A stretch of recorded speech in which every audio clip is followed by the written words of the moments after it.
Ladies and gentlemen, Dr. Akuru Okot is asking America and UK a question. Now, this is not a question that is new. In this channel, I once did an analysis and I asked William Ruto this.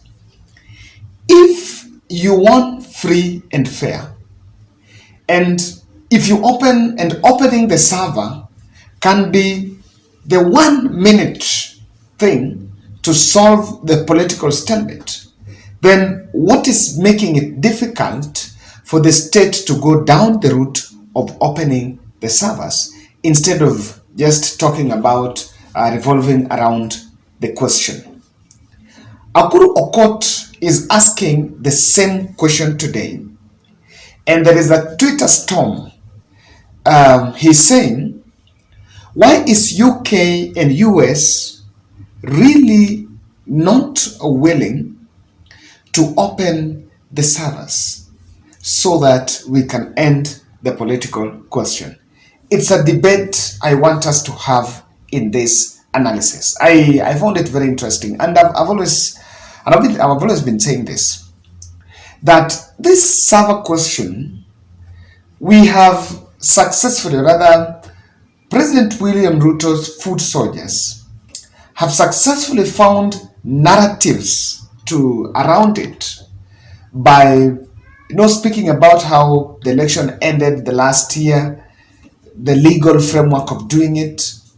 But I am glad that Dr. Court is saying that despite of the High Court order, of the Supreme Court order for that server to be opened, Smartmatic, which is an international company that offered the IT, the technology for election, was on record saying that because of protection of the property, there is an extent to which that server can be opened.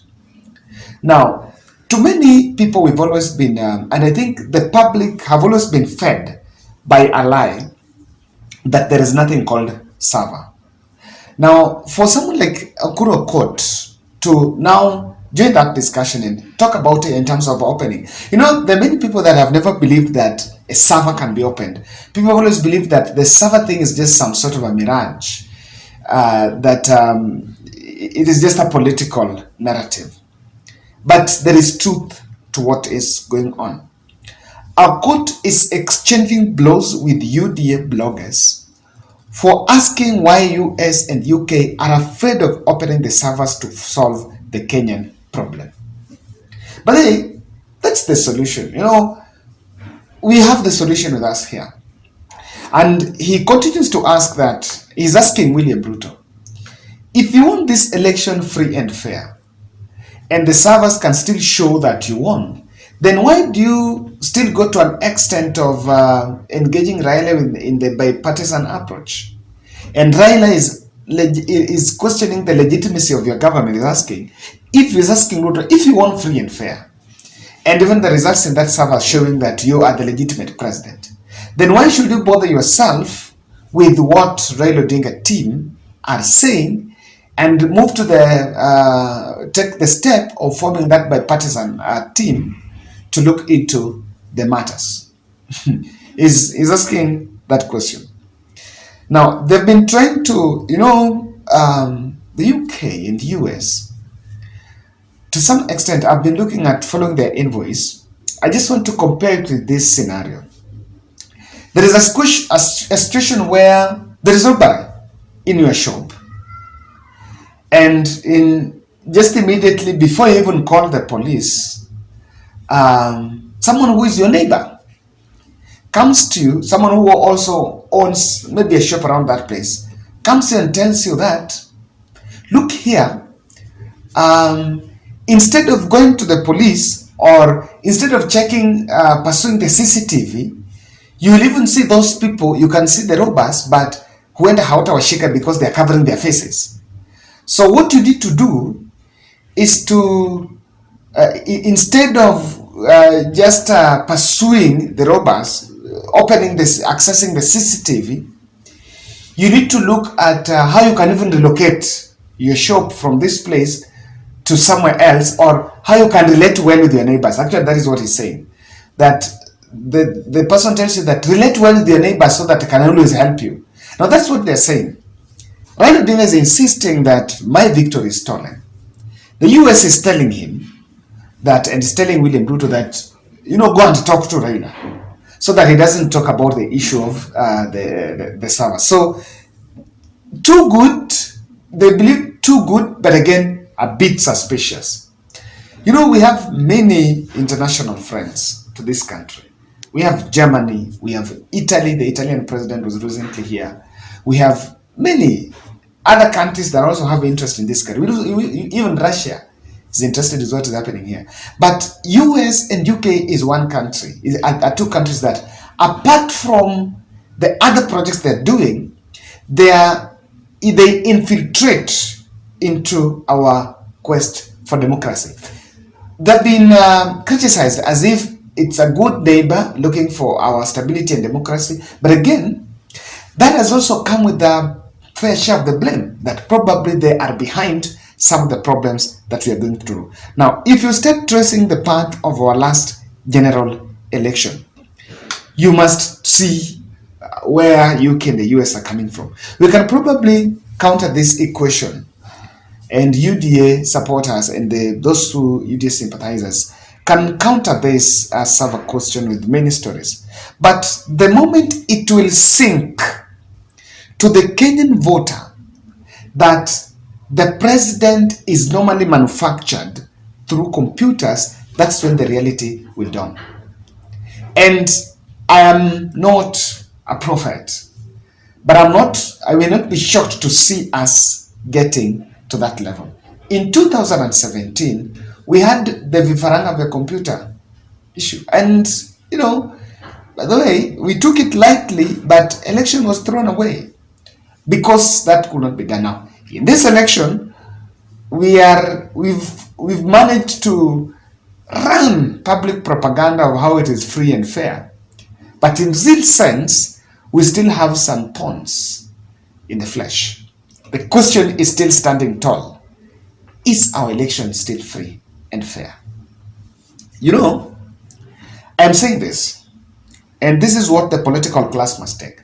The moment voters will take it that, unajua, rais yetu, our president is normally processed. There is always foreign infiltration. The moment that will get, I'm telling you, it will accumulate and it sink into people's mind, and we run these four dangers. One is people will not see the value of turning out to vote. And not attributing to it, look at the pattern from 2013 to 2017 to 2023. A number of people that, of course, the register increased in 2017. But if you look at the 2017 turnout vis-a-vis 2023 turnout, there are a number of Kenyans, quite 7 million Kenyans abstained from the ballot boxes. 7 million Kenyans abstained from the polling station. Out of the 22 million registered, only 15 million people voted. So if you merge all the presidential votes, all the votes spoiled and the legitimate votes, all of them, you realize that 7 million people never voted. Now we have the sitting back voters who, for some reasons, it's also about the inefficiency of government or failing to fulfill your pledges, which I can tell you Ruto will critically aid. If not fulfilling pledges will make people not to go to the ballot, then I can tell you William Ruto's second term is coming.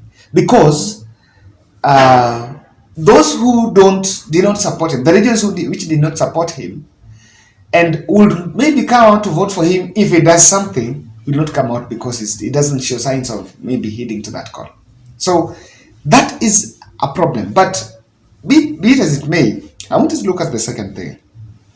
Now, the narrative, or rather the understanding that our president is being procured by foreign powers will create a pushback, a demand for pushback of the colonizers. Now, this pushback, the colonizers, the whites' pushback, would be synonymous to what we saw in the fight for democracy. No, yes, the fight for independence. It will be synonymous to us. Remember, by that time, around the independence, fight for the independence was we were fighting for land. That they came here, they invaded our land, and there is a bit of that, and they also installed their point us, and we needed our independence, our sovereignty as a country. Now we are simply losing that independence, and that is what can cause a revolution, where people get to an election, and let me say it this way. Let me just say it as it is. In 2007, if Ruto gets a second term, and the discussion about that being aided, or it is still contested, and it being aided by foreign powers, I want to believe that the technology is evolving. Even in the American election, Trump is crying to death that he was rigged out. He says that he was rigged out in the contest, in his contest, the contest that was beating him, I think, against Biden, if I'm not wrong. So, this is what it is. That Kenyans will still feel like we are not yet colonized, not yet freedom. Now, that is a revolution that cuts across not the regions, it will cut across everything, everyone, be it the workers, be it the religion organizations.